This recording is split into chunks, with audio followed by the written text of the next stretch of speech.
Assalamualaikum warahmatullahi wabarakatuh. Dan kita lanjut menjawab beberapa pertanyaan daripada sahabat kita.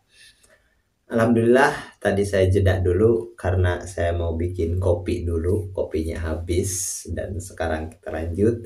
Kita lihat pertanyaan dari siapa dan seperti apa. Oke, kita cek dulu.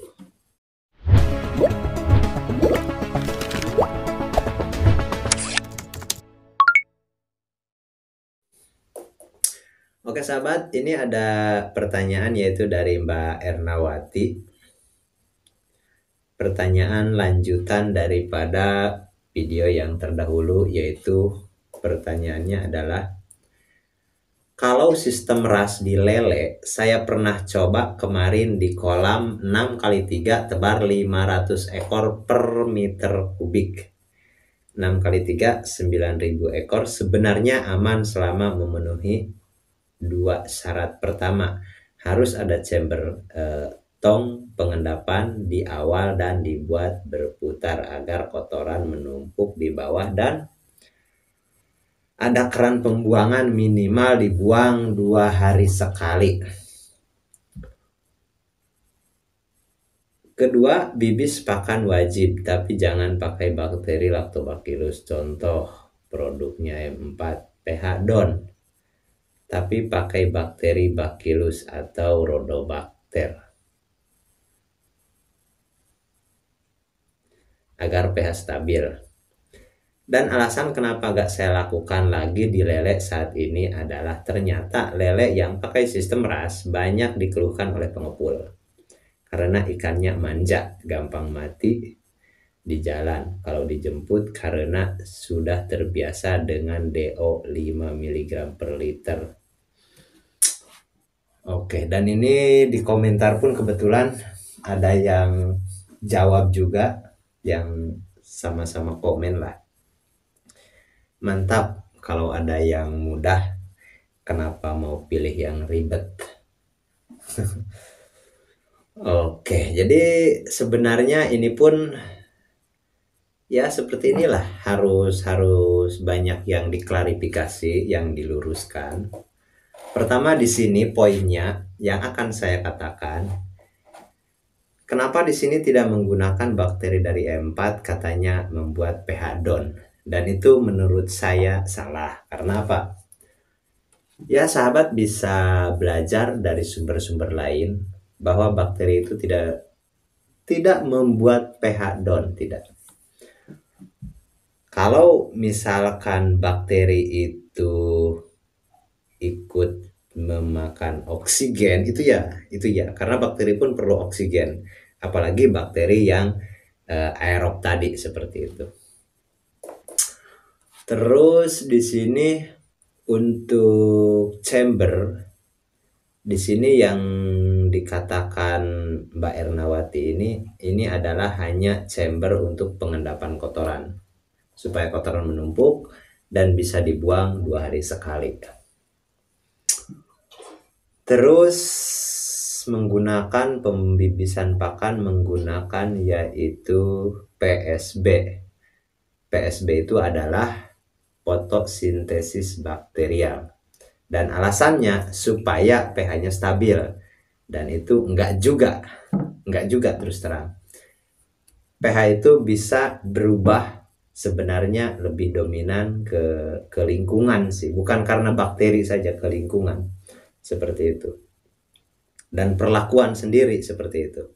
Apalagi kalau misalkan ikannya kepadatannya tinggi, dan berarti jumlah pakan yang dikeluarkan, yang dikonsumsi oleh ikan itu banyak, dan kotorannya yang dikeluarkan itu banyak, dan itu salah satu pemicu bisa menyebabkan pH down juga sebenarnya, seperti itu. Makanya di sistem bioblok, di setiap entah seminggu sekali, entah 5 hari sekali, entah 10 hari sekali, kita itu harus tetap ngecek pH optimal, harus optimal.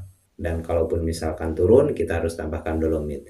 Karena di sistem bioblok itu memang selain daripada tujuannya untuk tebar padat, dan juga di situ menggunakan beberapa aplikasi probiotik dan molase juga seperti itu.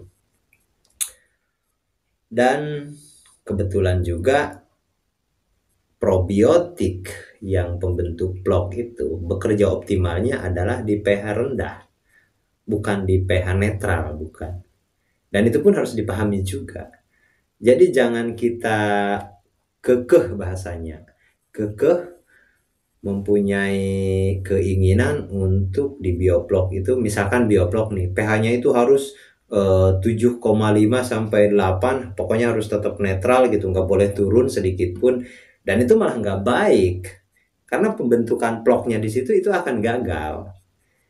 Karena di situ itu kan ada dualisi lah bahasanya. Yang satu bekerja dengan optimalnya ada aerator, dan yang satu tidak mau ada aerator. Si bakteri itu sebenarnya berlawanan sebenarnya gitu. Tapi di situ kita harus ambil tengahnya gitu, supaya kedua-duanya aman, supaya kedua-keduanya bekerja secara optimal. Seperti itu. Makanya disitulah pentingnya pembelajaran kita, supaya kita lebih memahami tentang siklus bakteri dan cara kerja bakteri seperti itu. Dan untuk yang disimpulkan tadi dari beberapa kesimpulan Mbak Ernawati ini, yaitu menggunakan sistem RAS katanya, tapi menurut saya ini bukan sistem RAS, ini hanya, kalau menurut saya nih, bahasa saya, ini adalah sistem sirkulasi saja, bukan aquaculture system, bukan. Karena RAS itu memang resirkulasi aquaculture system. Tapi di sini sistem R saja, sistem resirkulasi saja, bukan aquaculture system. Karena kalau sistem aquaculture system yang disebut RAS, itu harus ada kultur bakterinya juga di situ. Di situ harus ada filter biologisnya juga. Harus ada Katniss, harus ada media-media untuk bakteri hidup, bakteri aerob itu harus ada. Dan SOP-nya seperti itu, SOP-nya seperti itu. Itu nggak bisa ditawar lagi lah bahasanya. Memang SOP-nya seperti itu. Filter mekanis, filter biologis, dan penstabilan pH seperti itu. Supaya pH-nya lebih stabil lagi. Karena setelah di filter biologis biasanya pH-nya turun. Makanya justru ini sebenarnya agak kebalik sih.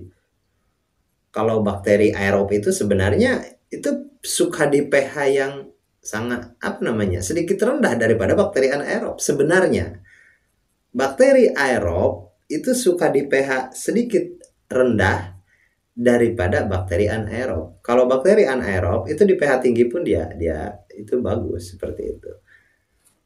Jadi tapi oke, untuk keseluruhan ya ini oke. Bagaimanapun juga Mbak Ernawati ini sudah mempelajarinya mungkin, dan saya pun kagum juga dengan keberhasilannya, meskipun tidak menggunakan sistem RAS sesuai SOP-nya, tapi ini cukup berhasil, apalagi kalau sesuai SOP seperti itu. Itu bagus. Dan di sini ada lagi, yaitu yang menyatakan bahwa budidaya lele di sistem RAS itu ikannya nggak tahan katanya. Sebenarnya kalau sistem RAS yang asli justru ikan yang sangat sehat dan kuat seperti itu. Cuman karena belum familiar mungkin, seperti contoh di sistem bioplok tuh. Dulu sewaktu pertama bioplok itu disosialisasikan oleh KKP, oleh dinas-dinas, banyak masyarakat yang menyangkal bahwa ikan bioplok itu nggak enak. Karena apa? Ya secara nggak langsung kan makan kotorannya lagi gitu kan. Terus nggak tahan ikannya, karena apa? Airnya kan nggak pernah ganti lah dan lain sebagainya lah, seperti itu. Pemahamannya yang nggak belum nyampe lah, pemahamannya yang belum nyampe. Tapi seiringan dengan berjalannya waktu, begitu masyarakatnya cukup cerdas, pintar-pintar, bisa memahami, dan sekarang sudah mulai sadar tuh, sudah mulai tahu tuh bahwa ikan nila yang sistem di sistem bioplok itu lebih tahan dan rasanya itu lebih gurih dan dagingnya itu lebih tebal. Bahkan sekarang bisa menjadi primadona. Bahkan di daerah saya saja, ikan hasil bioblok itu beda. Si penjual pun semangat lah. Si agen-agen itu semangat. Kalau ikan ini dari bioblok itu dia semangat dia. Karena tingkat kematiannya rendah, ikannya tahan, nggak ada istilah ikan manja gitu. Dari bekas dari air bioblok pindah ke air biasa itu. Ya, yang penting ikan itu sehat, dan kalau ikan itu sehat itu udah pasti kuat. Seperti itu. Kurang lebih seperti itu sih, kurang lebih seperti itu. Tapi di sini oke. Dan sebenarnya itu lebih kepada karena saya pun nggak tahu areanya seperti apa sih. Jadi mungkin juga di sini hasilnya. Tapi di sini saya katakan ini bukan sistem ras, bukan. Ini semi lah, semi ras lah, semi bahasanya. Ini bukan sistem ras yang original, tapi ini semi. Saya luruskan juga. Takut pemahamannya nanti apa ya, menyimpulkan bahwa sistem ras itu seperti itu gitu. Kalau hanya filter mekanis saja tanpa filter biologis itu bukan sistem ras. Oke. Terus kalau ikannya pun nggak tahan, cepat mati, itu sebenarnya ikan itu berarti kurang optimal kesehatannya. Imunnya kurang kuat, seperti itu. Kurang lebih seperti itu, kurang lebih seperti itu.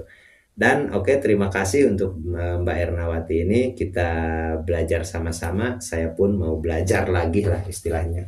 Di sini kita paling tidak di sini kita bisa menginspirasi lah untuk sahabat-sahabat kita yang belum tahu, dan Mbak Ernawati ini pun bisa menjadi acuan juga untuk sahabat-sahabat kita di sana.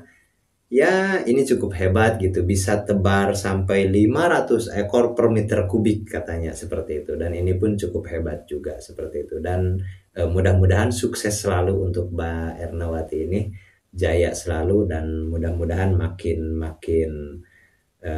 paham lagi untuk pengetahuan-pengetahuan yang lebih hebat lagi seperti itu. Oke, kita lanjut ke pertanyaan berikutnya, yaitu dari Diana Kumairoh. Di umur berapa Bang mulai dikocor setelah masa tebar? Oke, ini pertanyaan di kolom sistem kocor. Jadi begini, sebenarnya ada di beberapa video yang saya sudah katakan bahwa kalau SOP yang saya lakukan nih, sistem kocor itu saya nggak langsung tebar gitu, langsung kocor, enggak. Saya biasanya kadang 2 minggu, kadang 3 minggu. Biarkan dulu, nggak dikasih kocor. Jadi kita biarkan dulu sampai air itu berubah fase lah bahasanya. Mau coklat atau mau hijau atau mau seperti apapun. Dikala mulai tercium bau amonia gitu. Tapi jangan tunggu ada yang mati. Kita tetap harus amati terus lah tiap hari. Makanya di situ nggak mengharuskan misalkan 2 minggu 3 minggu, nggak juga. Cuman yang saya lakukan di antara 2 sampai 3 minggu, minimal 2 minggu paling cepat, dan paling lama itu 3 minggu baru kita mulai masukkan kocor. Dan itu pun sedikit dalam artian kita harus sesuaikan dengan kepadatan juga, seperti itu, kurang lebih seperti itu. Jadi yang SOP yang saya lakukan adalah 2 sampai 3 minggu baru kita mulai sistem kocor, seperti itu. Oke, kita lanjut ke pertanyaan berikutnya, yaitu pertanyaan dari Angga TH. Mantap Bang, saya sangat ingin menggunakan sistem kocor, cuman belum paham buat sistem pembuangannya. Yang saya tanyakan, misal kita bikin pembuangan di tengah, berarti disambung lagi ya ke pralonnya ke atas sampai batas air, bukan dibolongin di bawahnya. Terima kasih. Ya, jadi kalaupun saya mau review tentang itu di tempat, di mana, di lokasi, ya saya pun belum, nanti saya akan review juga, tapi di sini saya akan kasih gambaran. Jadi seperti ini, oke? Untuk sahabat kita ini, Bang Angga TH. Jadi begini, simulasinya lah. Contohnya seperti ini. Oke, ini anggapkan saja kolam. Anggapkan saja ini kolam. Dan di sini kita pakai kemiringan. Dan di sini drainase pembuangan yang dibolong, dikasih bolong lah. Dan di sini kita memang kubur lah. Di sini pralon pembuangan dan ke sini. Cuman di sini tuh kita setiap 4 unit kolam kita di outletnya ini dibikin satu. Dan ini nanti level air di sini tuh level air, misalkan level air di sini. Ini akan sama dengan level ini dan kalau berlebih dia akan keluar. Seperti itu. Kurang lebih seperti itu. Jadi air yang di sini di dalam kolam nanti levelnya kelihatan di sini. Dan kalau lebih itu di apa namanya? Di outletnya ini, di outputnya ini dia akan keluar sendiri. Cuman kalau yang kolam saya review ini ada dua. Ada yang pakai dua, kan di sini pakai L tuh sambungan tuh di sini bisa dicabut lah. Si pralon yang atas ini bisa dicabut keluar, yang ini bisa dicabut keluar. Jadi ada sewaktu kita pasang pralon yang 50 cm seperti ini. Kalau di tahap awal tebar kita pakai yang kecil, ada yang 50, ada yang 70. Kalau ikan itu udah besar, udah mulai kocor, kita ganti sama yang 1 meter. Kurang lebih seperti itu. Dan setiap 4 unit kolam kita bikin outletnya satu. Contohnya seperti ini. 1 kolam, 2 kolam, 3 kolam, 4 kolam. Dan di sini kita bikin outlet pembuangan. Mananya pralon yang dari sini ke sini, pralon dari sini ke sini, pralon dari sini ke sini, pralon dari sini ke sini. Tujuannya apa? Ini adalah tujuannya dikala kita mau ngoper air itu kita nggak menggunakan mesin, kita tinggal cabut 2 daripada pembuangan ini supaya satu level. Contoh, kalau kita nih 4 bak ini mau panen, contoh anggapkan saja di sini bak 1, bak 2, bak 3, bak 4. Kita mau panen nih bak 1. Kita buang airnya semua. Kita buang habis. Buang habis lah. Airnya kita buang habis yang bak 1 ini. Dan setelah kita ikannya panen, karena sayang airnya, misalkan kita menggunakan sistem bioblok atau RWS. Ini bukan sistem kocor misalkan, ini bukan sistem kocor. Kalau yang ini kan keterangan daripada sistem kocor. Sistem kocor lah istilahnya kalau yang ini. Ini anggapkan kalau bukan sistem kocor, bioblok atau sistem RAS atau sistem RWS. Jadi dikala kita panen, yang dibuang itu hanya 1 kolam dan yang 3 kolamnya nanti kita oper. Dan cara ngopernya supaya hemat energi, hemat listrik, kita tidak menggunakan bantuan pompa, kita cukup buka 2 pralon ini supaya contoh dari bak nomor 2 pindah ke bak nomor 1 airnya. Seperti itu, kurang lebih seperti itu. Dan sisanya baru kita bantu sama pompa, dan itu pun cuma 50% seperti itu. Setelah itu seterusnya kolam 3 pindah ke kolam 2, kolam 4 pindah ke kolam 3. Seperti itulah, kurang lebih seperti itu. Jadi mudah-mudahan bisa dipahami untuk sahabat kita. Kalau pertanyaannya di sini pralonnya itu disambung, ya sebenarnya di sini disambung multifungsi, bisa dicabut bahkan bisa diganti, bukan hanya disambung. Cuman di sini dia langsung dari drainase ke output ini. Ini memang di sini ada apa namanya water level lah, ada ukuran, ikut ukuran ini seperti itu, dan itu disesuaikan. Kurang lebih cara kerjanya seperti itu. Oke, mudah-mudahan bisa dipahami untuk sahabat kita. Jadi memang itu harus ada pembuangannya secara otomatis. Jadi water level namanya. Jadi supaya airnya itu yang di pembuangan mengikuti level yang di dalam. Seperti itu untuk sistem kocor Dan sebenarnya untuk sistem apapun sih seperti itu. Takutnya kan kalau hujan tuh, kalau hujan kan air pasti berlebih tuh kalau hujan. Dan kita bisa melakukan dengan cara ini supaya hujan itu nggak over, nggak kelebihan kapasitas airnya, kurang lebih seperti itu. Dan oke, mudah-mudahan bisa dipahami untuk sahabat kita, dan saya pikir untuk video kali ini cukup sampai di sini dulu, dan kita lanjut membahas pertanyaan daripada sahabat kita di video terpisah. Dan assalamualaikum warahmatullahi wabarakatuh.